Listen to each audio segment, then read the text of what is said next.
오늘도 찬양으로 예배 가운데 나가겠습니다. 성령이 오셨네. 먼저 찬양합니다.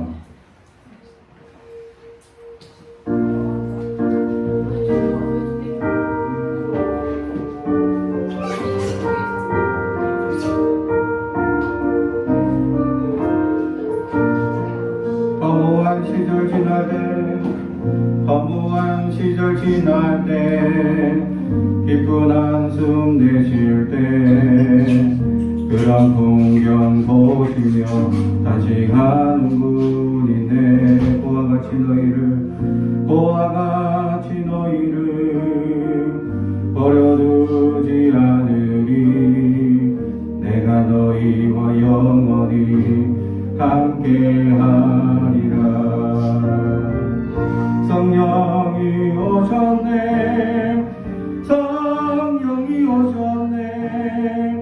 내 주에 보내신 성령이 오셨네.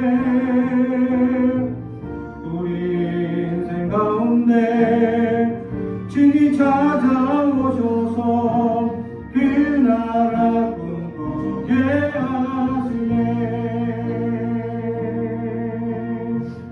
억눌려 인자 갇힌 자 자유함이 없는 자 피난처가 되시는 성령님 계시네. 주의 영이 계신 곳에 참 자유가 있다네. 진리의 영이신 성령이 오셨네. 성령이 오셨네. 성령이 오셨네. 내 주에 보내신 성령이 오셨네.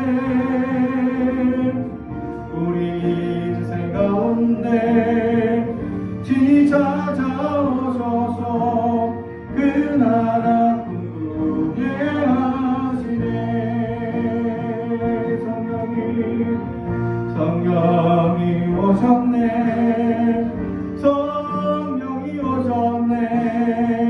내 주에 보내신 성령이 오셨네. 우리 인생 가운데 친히 찾아오셔서 그 나라 꿈꾸게 하시네. 그 나라 꿈꾸게 하시네.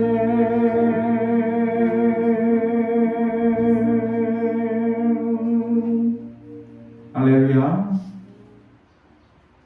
우리 계속해서 오소서 진리의 성령 찬양합니다.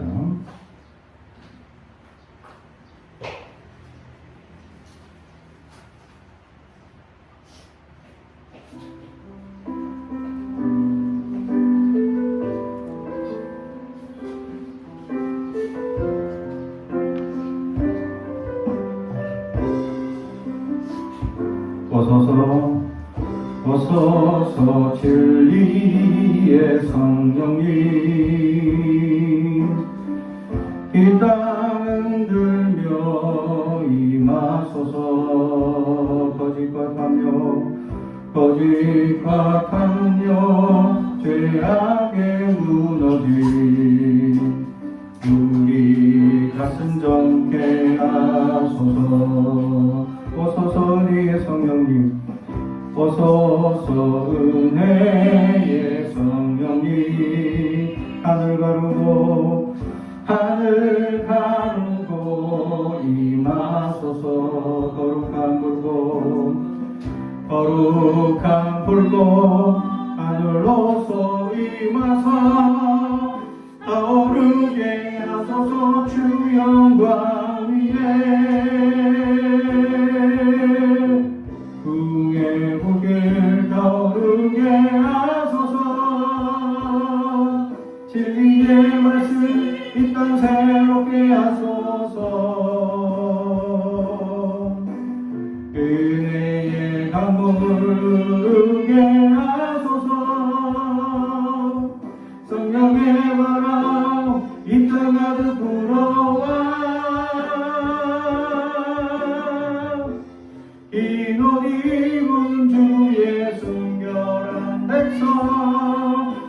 주의 영광 위에 이제 일어나 열방을 지유하며 행진하리 영광의 그날을 주소서 긍의 불길 타오르게 하소서 진리의 말씀 이 땅 새롭게 하소서 은혜의 강물 흐르게 하소서 성령의 바람 이 땅 가득 불어와 흰 옷 입은 주의 순결한 백성 주의 영광 위에 이제 일어나 열방을 지유하며 행진하니 영광의 그날을 주소서. 할렐루야. 오늘 우리에게 주시는 하나님의 말씀은 요한복음 16장 7절에서 15절의 말씀입니다. 요한복음 16장 7절에서 15절 말씀을 저와 여러분이 한 절씩 교독하겠습니다. 제가 한 절 읽고 여러분들이 한 절 읽고 이렇게 교독하겠습니다. 요한복음 16장 7절부터 15절까지 말씀입니다. 하나님의 말씀을 봉독하겠습니다. 하나님의 말씀을 경청해 주시기 바랍니다. 그러나 내가 너희에게 실상을 말하노니 내가 떠나가는 것이 너희에게 유익이라.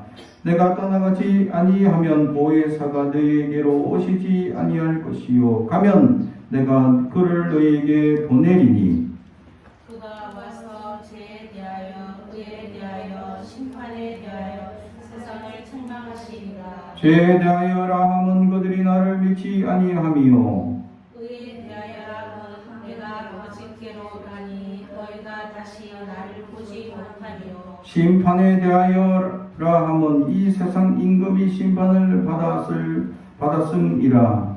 내가 아직도 너희에게 이를 것이 많으나 지금은 너희가 감당하지 못하리라. 그러나 진리의 성령이 오시면 그가 너희를 모든 진리 가운데로 인도하시리니 그가 스스로 말하지 않고 오직 들은 것을 말하며 장래 일을 너희에게 알리시리라. 그가 내 영광을 나타내리니 내 것을 가지고 너희에게 알리시겠습니다. 무릇 아버지께 있는 것은 다 내 것이라. 그러므로 내가 말하는 것을 그가 내 것을 가지고 너희에게 알리시리라 하였노라. 아멘. 가슴에 손을 얹고 축복의 언어합니다. 나는 하나님의 사람입니다. 축복의 사람입니다. 우리 가정은 영혼이 잘된 같이 범사가 잘되고 강건해지는 가정입니다. 우리 교회는 번성하고 창대하게 되며 하나님의 언약이 이루어지는 교회입니다. 아멘. 진호의 심장은 두근두근 하는군요. 별이 옆에 앉아서 그러나? 그래요. 오늘 말씀의 제목은 진리의 성령님이라는 제목의 말씀으로 우리가 은혜를 나누고자 합니다. 오늘은 성령 강림 주일입니다. 다른 말로는 오순절이라고도 얘기를 하죠. 원래 오순절이라는 절기가 있었습니다. 그게 유대인의 절기였죠. 6월절이 지나고 50일이 지난 날, 그래서 오순절이라는 것은 50일 날 지키는 절기다 라는 뜻의 말이죠. 그래서 오순절입니다. 그래서 그날에 오늘 예수님께서 성령이 강림한 날이 된 거죠. 그래서 사도신경 예수님 사도행전에 보면 예수님의 제자들이 모여서 예수님 이 십자가에 못 박히고 돌아가시고 부활 승천하신 후에 제자들이 모여서 합심해서 기도했죠. 기도하는데 갑자기 오순절날 사람들이 이제 절기를 따라서 성전에 올라가다가 갑자기 이상한 소리를 막 듣습니다. 우리 지방의 소리인데? 나 아프리카 와 있는데, 아프리카 언어를 하는 사람이 있어. 나 아시아에서 왔는데 아시아 말을 하는 사람이 있어. 나 유럽에서 왔는데 유럽 말을 하는 사람이 있어. 하고 자기 지역의 언어가 들리기 시작하는 겁니다. 깜짝 놀라가서 그것이 어디냐 하고 찾아가 보니까 어느 건물에서 제자들이 모여서 기도하는데 일명 방언이 터지게 되었죠. 방언이라는 것은 이제 내가 하는 언어 외에 다른 언어를 방언이라고 얘기를 합니다. 그래서 그것을 내가 학습으로 배우거나 또는 공부를 해서 이 언어로 내가 기도해야지 하는 게 아니라 성령께서 그 방언을 기도하는 중에 충만한 은혜가 넘칠 때 갑자기 내 입술이 나도 모르게 방언이 터져버리는 현상이 나타납니다.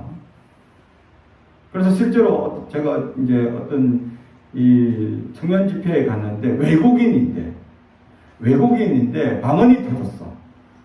근데 외국인인데 방언이 어느 나라 말로 터졌냐? 한국말 터졌어. 그래서 하나님 감사합니다. 진짜로 감사합니다.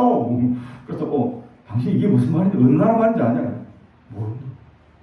I don't know. 그거 한국말이라고. 그러니까 와우 하면서 놀라는 모습을 봤죠. 그래서 외국인인데 전혀 한국말을 한 번도 습득해보거나 그러지 않았어요. 30년 전이었으니까. 그때는 뭐 한국이 이게 세계에 알려지지 않았던 시절이니까. 근데 조그만 나라 한국말로 미국 사람이 방언이 터진 것을 보게 되었죠. 그 방언은 이제 외국말로, 우리나라 말이 아니라 외국말로 이렇게 기도하는 것을 방언이라고 합니다. 그러니까 제자들이 모여서 다른 지역의 언어로 막 기도가 터진 거예요. 그러니까 지나가는 사람들, 내가 살던 지역의 언어를 하는 사람, 이상하다 하면서 깜짝 놀라죠. 이게 바로 성령이 임하셔서 내가 학습하지도 않고 공부 안 했는데 이게 말이 터져버리는 현상이 나타납니다. 그렇다면 이 방언이 터지면 내가 그 언어를 잘할 수 있을까? 안 돼요. 말을 하는 거하고 기도가 터지는 거하고는 틀립니다. 그래서 이제 현상이 틀린 게 맞죠. 그러나 이제 기도에 깊이 심취되다 보면 나도 모르게 그런 다른 나라의 말로 기도하는 현상이 생겨지게 된다라는 사실이죠. 그래서 이 방언에 대해서 유명한 유래가 하나 있습니다. 어느 유명한 목사님이 이 기도를 이렇게 막 하는데 기도에 인도하시기 위해 기도를 하는데 막 그 교회에 가니까 대부분의 성도들이 방언이 터져 있는 거예요. 방언으로 기도하는데 목사님은 기도 인도하는데 방언을 안 해. 그러니까 교인들이 목사님 방언할 줄 모르세요? 하면서 굉장히 이제 연약하게 보기 시작하더라는 겁니다. 그래서 방언을 할 줄 모르면 신앙이 좀 약한 거 아니야? 이렇게 이제 취급을 당해서 그 목사님이 지혜를 짰는데 어떻게 기도했느냐? 헬라어로 주기도문을 낭송하기 시작했습니다. 그래서 다른 사람들 막 이상한 말로 막 기도할 때 그 목사님은 기도인데 우토소 프로스케스테 이러면서 막 기도하니까 우와 헬라어 방언이 터졌다 이러면서 사람들이 막 놀라는 거죠. 사실은 그냥 암송해서 그냥 낭독한 것뿐인데 그래서 방언으로 기도하면 뭔가 능력이 있고 우월한 것처럼 여기는 자세가 있는데 그것도 아니다. 그냥 은사일 뿐이다.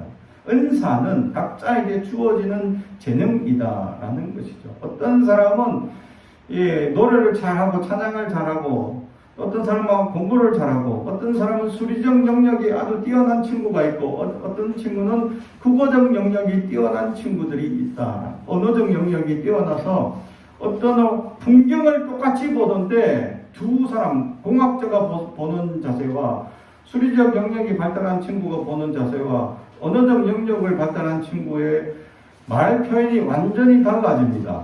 그래서 풍경을 딱 보면 저 대칭이 삼각함수가 정확하게 이어져 있고 저 태양과 달의 구도가 정말 무슨 함수의 모양으로 딱 짜면 딱 맞겠다 이렇게 표현하는 게 공학자 수리적 언어가 발달한 친구지만 언어적 역할이 발달한 친구들은 잔잔한 물가에 홀로 떠있는 조그만 조각배처럼 아름다운 이 해가 떠올라 있다 이렇게 언어를 표현하죠. 이게 시적 감각이 뛰어난 사람이다.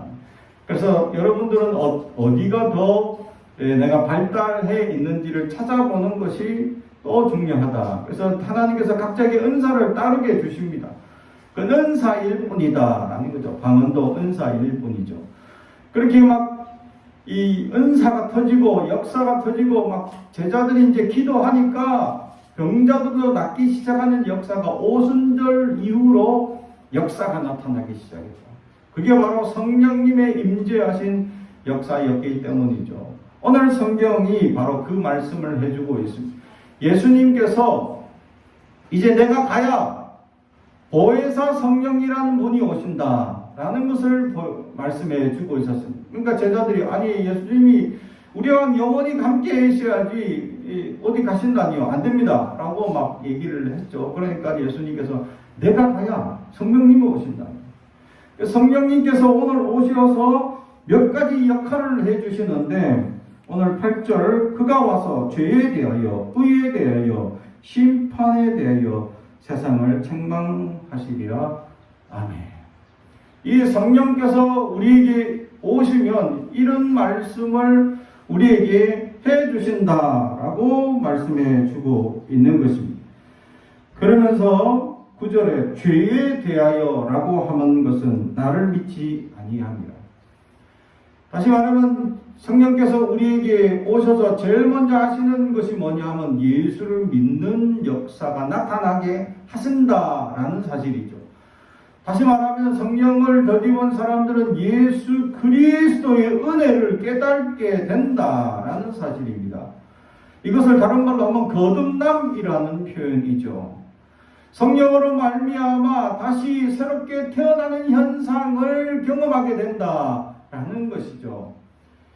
은혜를 깊이 경험한 사람이 이 거듭남의 현상을 맛보게 되는데 이 거듭난 현상을 맛보게 되면 어떻게 되느냐? 새 하늘과 새 땅을 보게 된다라는 사실입니다.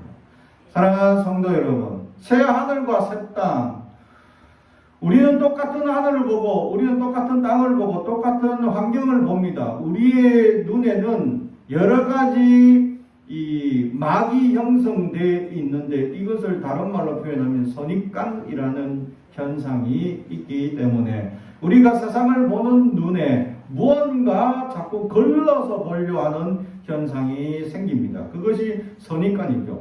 다른 사람을 딱 한 번 딱 봤을 때 빼빼하고 연약해 보이고 또 이제 사각턱을 딱 보면 저 사람 성깔 있어 보이고 별로 안 좋은데 라고 하는 거죠.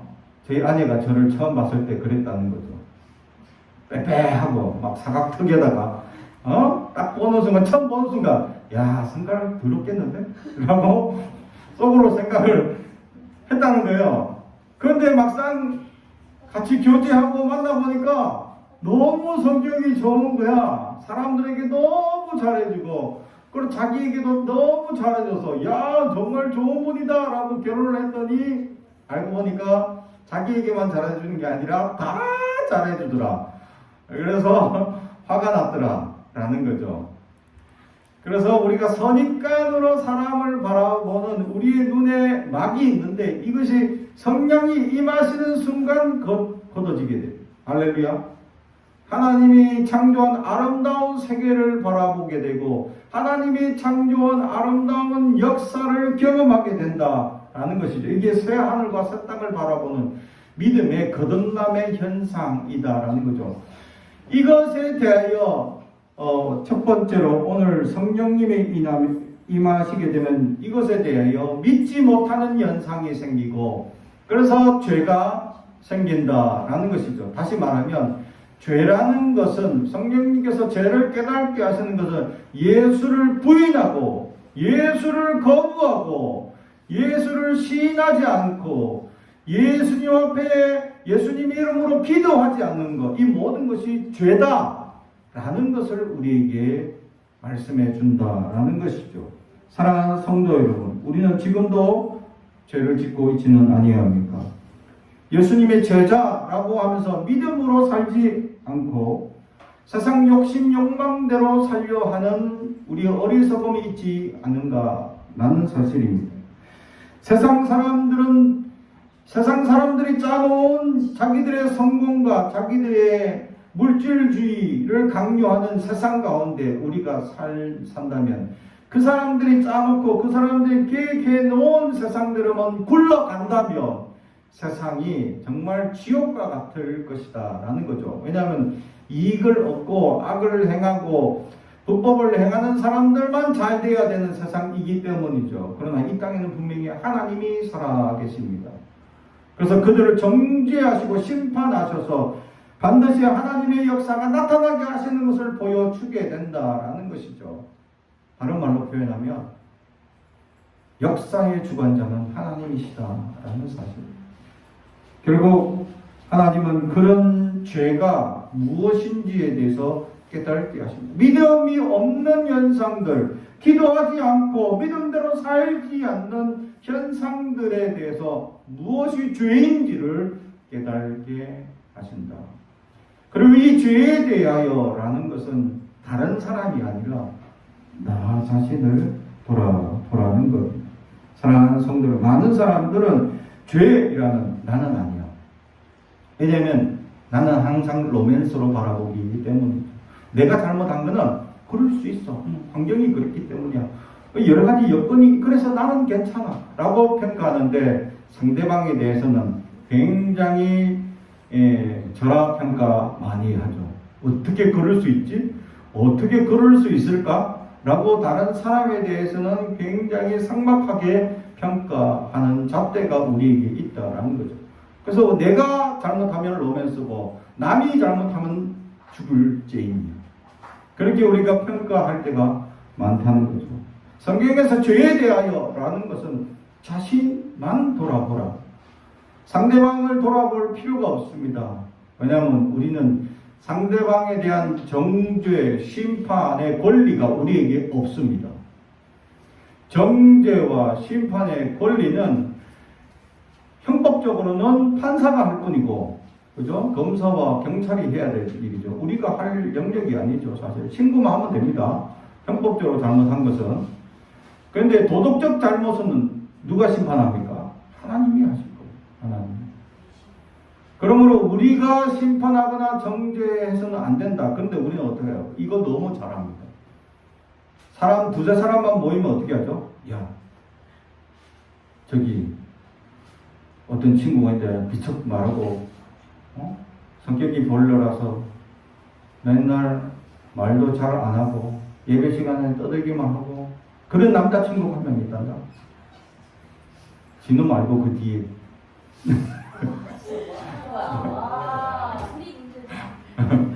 그런 친구가 있단다 하고 남을 막 그렇게 흉보는 얘기를 우리는 335 모이기만 하면 많이 한다는 거죠. 그게 죄라는 겁니다. 그게 죄. 다른 사람에 대한 비방, 다른 사람들의 약점을 꼬집어 얘기하는 것은 할 게 아니다. 왜냐하면 나는 그보다 더 많은 약점을 가지고 있기 때문이죠. 그러면 다른 사람의 약점이 우리 눈에 보이게 하는 이유는 뭘까요? 내가 고치라니. 저 사람의 나를 좀 심하게 하냐? 나도 심할 수 있으니까 내가 고쳐야지. 행동이 너무 가격하냐? 나도 행동이 가격한 게 있을 수 있었구나 하고 고치라. 눈에 어떤 현상이 그렇게 띄게 보이는 현상들이 있다는 거죠. 그것은 내가 고치라. 라는 나 자신의 죄의 고침을 오늘 성경은 우리에게 가르쳐 주고 있다. 성령께서 역사하시면 그걸 깨닫게 된다는 사실이죠. 두 번째, 의에 대하여라 하면 10절 내가 아버지께로 가니 너희가 다시 나를 보지 못함이요. 아니, 의라고 얘기하면 높은 도덕적 도덕률을 의미하죠. 의로우냐. 이것이 공공사회에 의가 이루어지면 공의라고 얘기하고, 또 사회 전반에 거쳐서 의를 얘기할 때는 정의라고 얘기합니다. 그죠? 다른 말로 표현하면 잘못을 고치는 것을 의미하죠. 근데 이 우리가 일반적으로 생각하는 의라는 이 부분에 대해서 오늘 예수님은 우리가 생각하는 의가 잘못되었다라는 것을 지적합니다. 다시 말하면 의에 대하여라고 하면 내가 아버지께로 간다. 예수님이 아버지께로 가는 것이 의다. 너희가 다시 나를 보지 못한다. 이게 의다 라는 것이죠. 다른 말로 표현하면 우리 그리스도인의 의가 뭐냐? 바로 예수님입니다.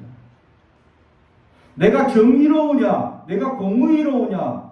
내가 정말 의롭게 사느냐의 잣대는 뭐냐? 내가 예수님처럼 사느냐? 예수님처럼 행동하느냐? 예수님처럼 생각하고 있느냐? 예수님을 내 삶에 얼마큼 드러내고 있느냐? 아니면 내 성격, 내가 들어오는 외부적 충격을 그대로 방출하며 살아가고 있느냐의 차이다. 외부적 충격을 그대로 방출 잘하는 사람들이 있습니다. 그게 누군지 알아요? 아기들입니다.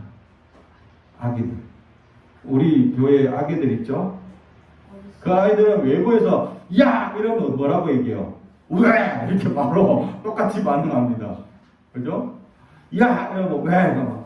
그리고 바로 부드럽게 안녕 이라면 걔들도 안녕 이렇게 반응합니다. 외부적으로 오는 막 그 충격을 그대로 반사하는 게 어린 아기들이죠. 근데 이 삶을 어떻게 사는지 모르지만 그 어린아이적 성장이 그대로 성장하는 친구들이 있어요. 그리고 컸는데도 외부적 충격을 오는 대로 그대로 방출해야 되는 사람들. 어른이라는 것은 그걸 감내할 줄 아는 사람이 어른이 되어져 간다는 거죠. 외부에서 오는 수많은 충격들이 있습니다. 외부에서 오는 모든 스트레스가 있죠. 부모들이 여러분에게 주는 가장 큰 스트레스는 뭐죠? 공부해라. 아빠 때는 공부 잘했나요? 이렇게 그러죠. 그래서 이런 잔소리들, 외부적 충격이죠. 또 하나는 이 경제적 충격이 올 수도 있습니다. 나 친구들 막 맛있는 거 사 먹을 때 나도 사 먹고 싶어. 용돈이 제한적이다 보니까 그런 이제 제약들, 그래도 스트레스가 될 수 있죠. 또 어떤 재능을 막 잘하고 싶은데 몸이 안 따라줄 때, 그때도 이제 스트레스가 받을 수 있다라는 사실이죠. 이렇게 외부적으로 오는 수많은 스트레스들, 또 외부적 충격들을 그대로 발산하며 사는 존재는 어린아이입니다. 근데 이것을 내가 감내하고 수용하고 이것을 성장시켜서 외부적으로 오는 충격을 내가 받아낼 줄 아는 사람이 점점 성숙한 신앙인이 되어져 가는 것이다. 그래서 예수님은 우리에게 말씀하기를 온유하고 나는 온유한 자다라고 말씀하고 있다라는 사실이죠. 다시 말하면 주님께서 우리에게 부드럽고 따뜻한 삶으로 살아가길 원하고 있었다라는 거죠. 자, 우리에게 직설적으로 오는 충격을 그대로 표현 잘하는 친구들 2명이 왔습니다. 그렇죠? 저들에게 충격을 그대로 주면 안 된다는 거죠. 저들에게는 어떻게 해야 된다? 부드럽게 대하고 부드럽게 얘기를 하면 부드럽게 반응이 나온다. 우리는 살아가면서 외부적 충격들이 많이 올 수 있습니다. 그것을 잘 감내하고 믿음으로 견뎌낼 수 있는 용기, 지혜, 이런 것들이 생겨나서 이길 수 있어. 그래서 외부적으로 그것이 반사되는 것이 아니라 그대로 감내해서 외부적으로는 더 온유하고 깊어진 사람의 모습으로 닮아갈 수 있는 사람들. 그런 사람들이 바로 의에 대하여 바로 예수님을 바로 품고 살아가는 그리스도인들이다라는 사실입니다. 사랑하는 성도 여러분, 우리는 어떻게 살아가고 있습니까? 우리가 생각했던 지금까지의 의라는 것은 올바름이라는 것만 생각했다라는 것이죠. 세상에 과연 올바름의 기준이 뭐냐? 오늘 성경은 분명히 예수님이라고 얘기합니다. 우리가 생각하는 기준의 잣대가 아니다라는 거죠.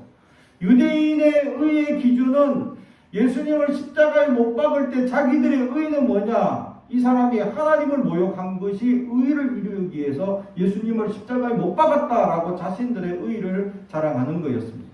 그러나 그것이 큰 죄라는 것을 얘기합니다. 의는 다른 것이 아니라 예수님 자체가 의였다라는 사실을 오늘 성경은 우리에게 보여줍니다.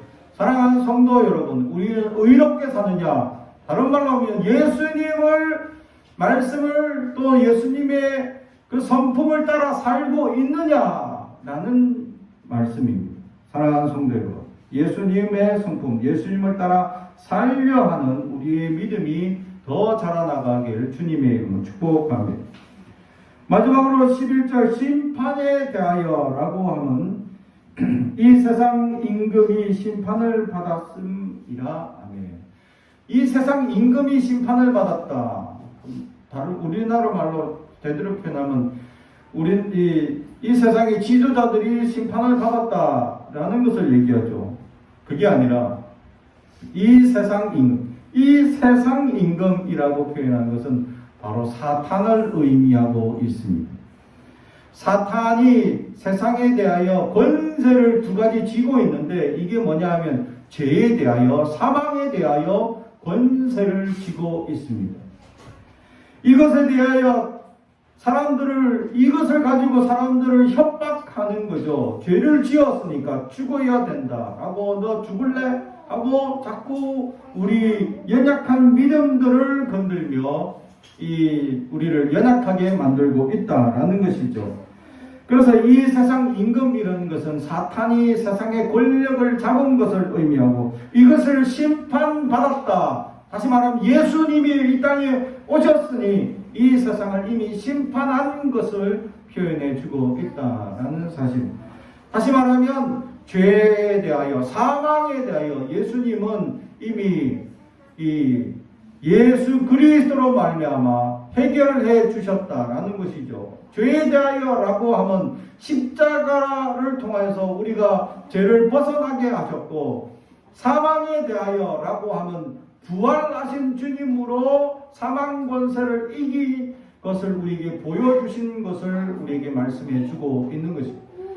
그러므로 우리는 세상에 대하여 심판받은 사탄이 끊임없이 지금도 우리를 연약하게 이끌어가고 있는 그 역사들 속에서 우리는 이겨내고 예수 그리스도께서 주신 용기, 지혜, 능력, 권세, 은사들로 말미암아 세상에 더 이상 타협하지 아니하고 세상에서 오는 모든 충격들을 이겨내고 또 이것을 다 승화시켜서 믿음으로 찬양으로 영광으로 거듭내 하나님의 놀라운 은혜와 역사가 나타나는 저와 여러분이 되길 주님의 이름으로 축복합니다. 기도하겠습니다. 사랑과 죄가 가득하신 아버지 하나님 감사합니다. 오늘도 우리에게 말씀을 주시니 감사합니다. 진리의 성령님께서 우리에게 오늘 오셔서 우리에게 가르침을 허락하여 주옵소서. 여전히 우리는 연약하고 알지 못하고 무지하며 연약한 대로 살고 있습니다. 아버지 하나님, 우리에게 말씀하셔서 깨닫게 하여 주시고 하나님의 은혜가 무엇인지, 하나님의 역사가 무엇인지, 하나님의 의가 무엇인지를 깨달아 우리의 삶의 놀라운 은혜와 역사로 살게 하옵소서. 감사드리며 예수님의 이름으로 기도드리옵나이다.